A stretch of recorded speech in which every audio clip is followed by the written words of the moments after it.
اراکین اکیڈمی کا میں شکر گزار ہوں کہ آپ نے مجھے افسانوی شام کا حصہ بنایا.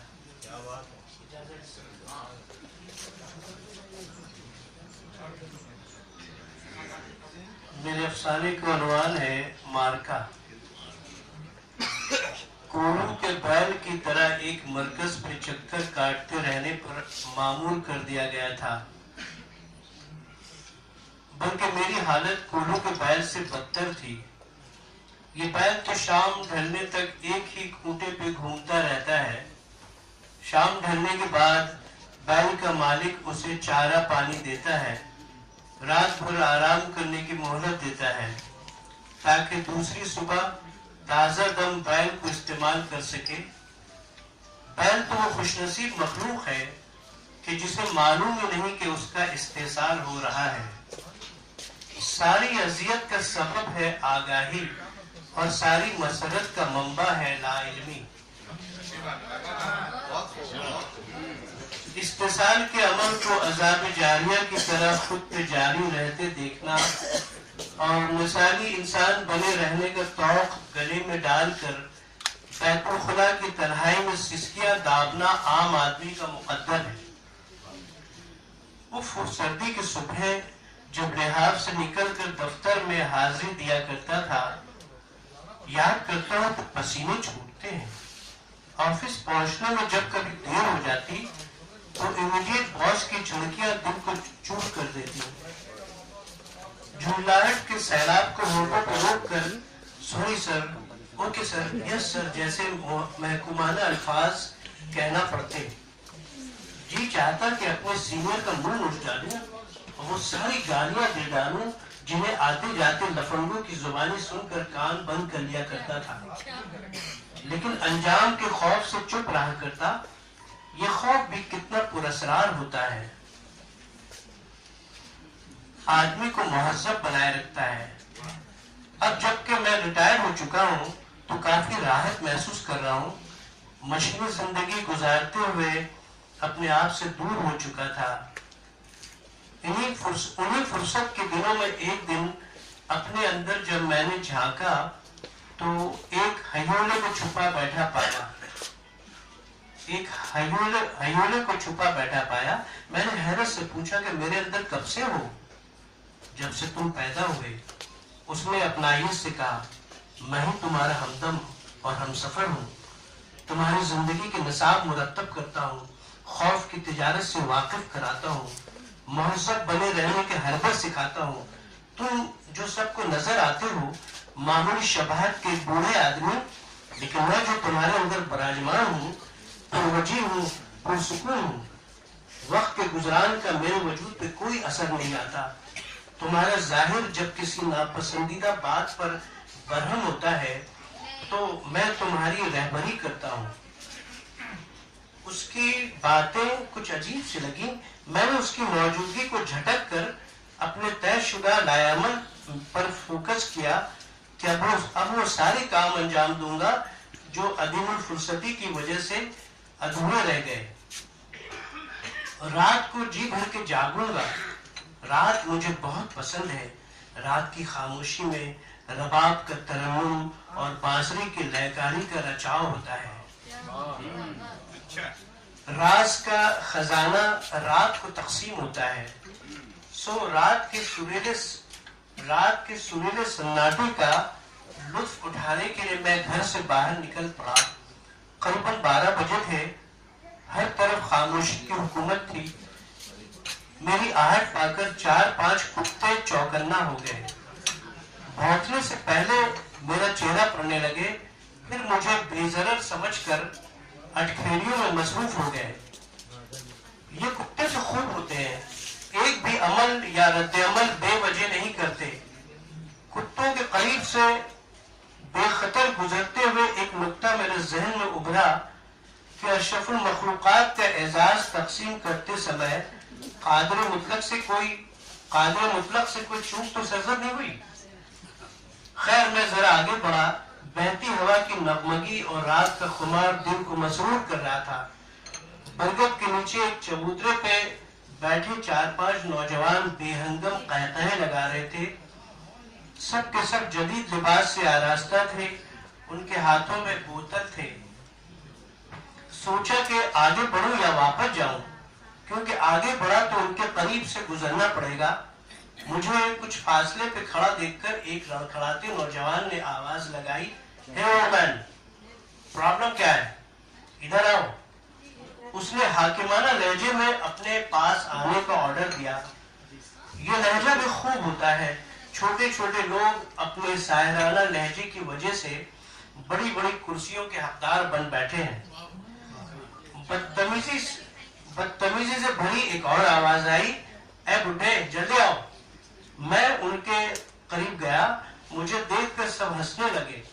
میں نے انہیں قریب سے دیکھا، سب کے سب اسٹیبلش بیک گراؤنڈ سے تعلق رکھنے والے لگ رہے تھے۔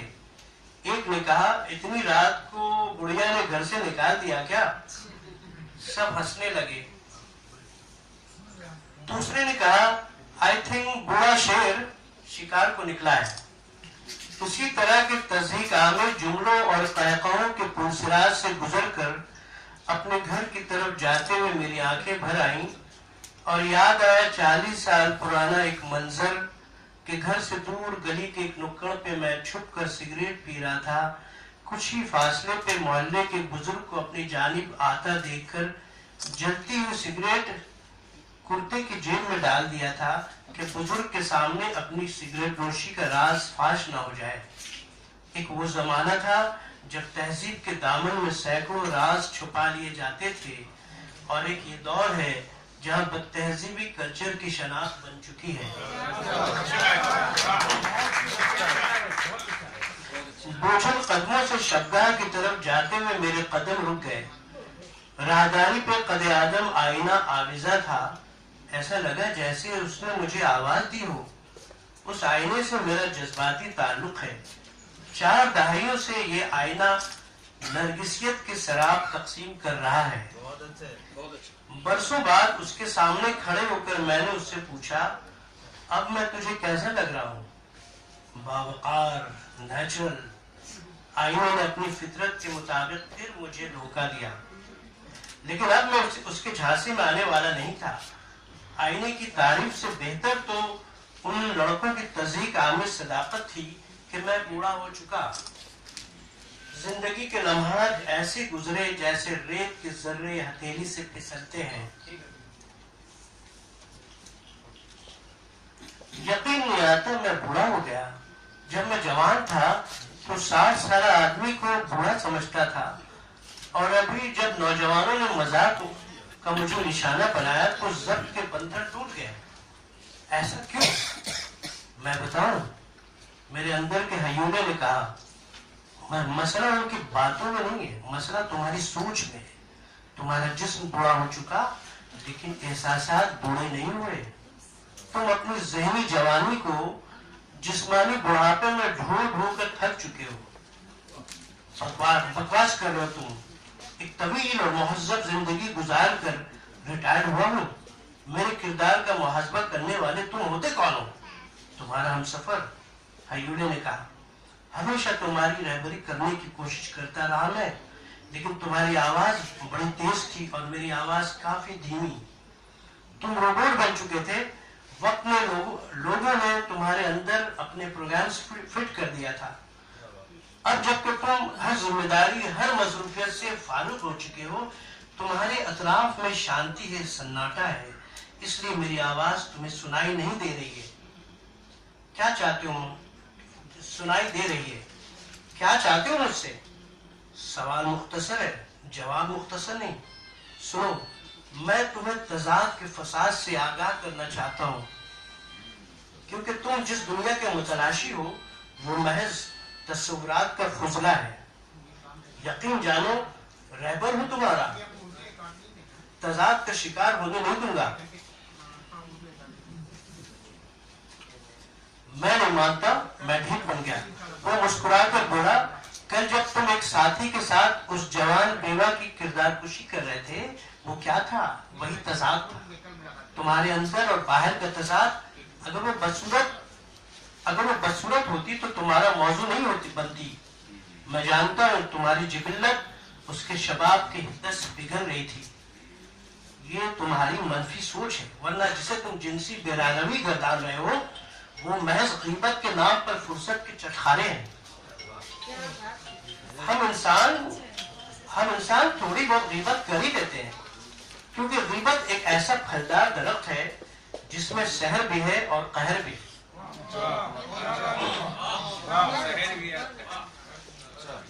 اور جس ناکردہ گناہ کا پھندا میرے گلے پہ ڈال رہے ہو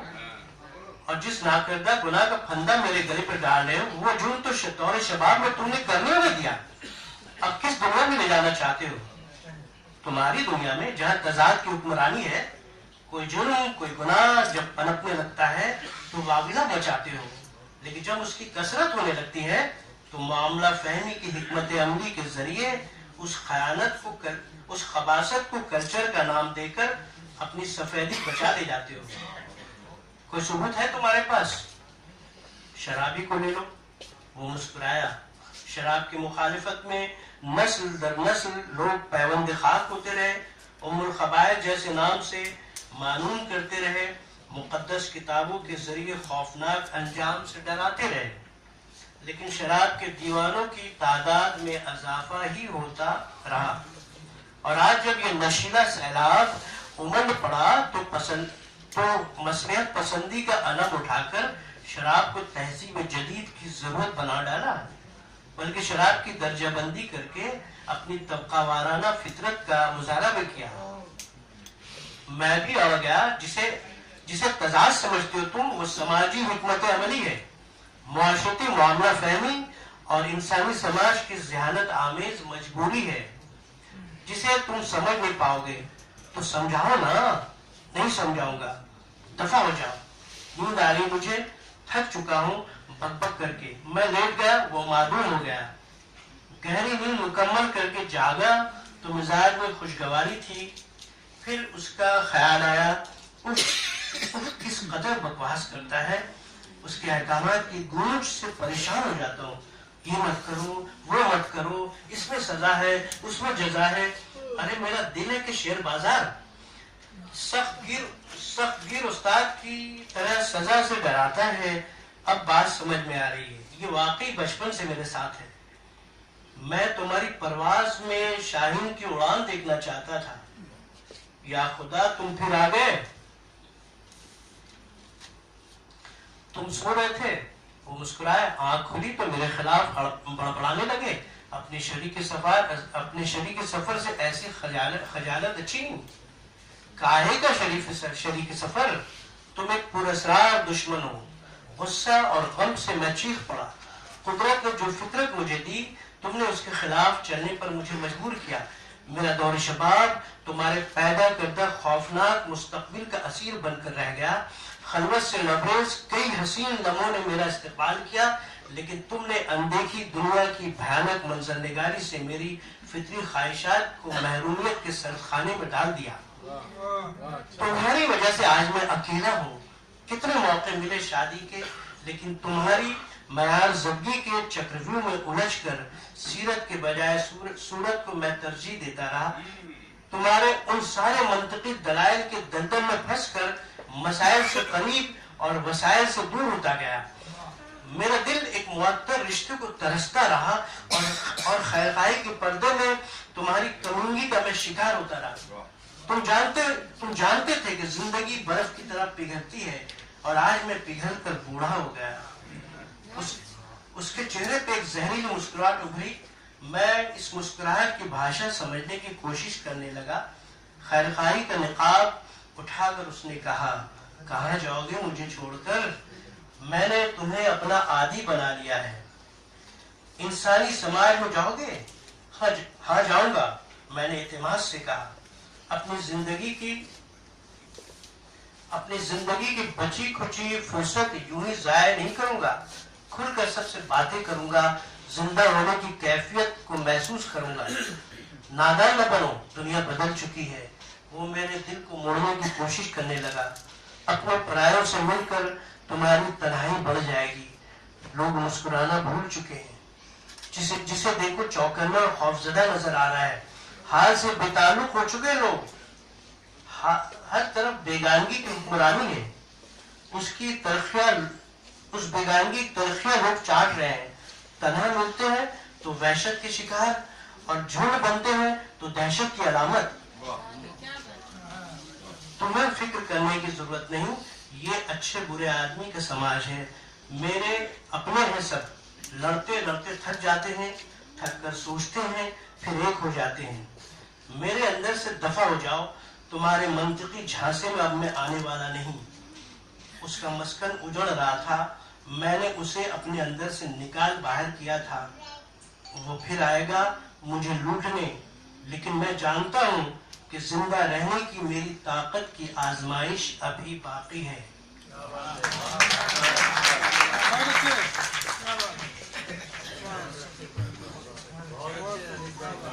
بہت بہت شکریہ امیر سنوری صاحب کہ آپ نے اپنی کہانی وہاں کا پیش کی اور یہ دکھایا کہ کس طرح زندگی بس جاتی ہے. بہت شکریہ. اب میں محترم شیرہ رسول صاحب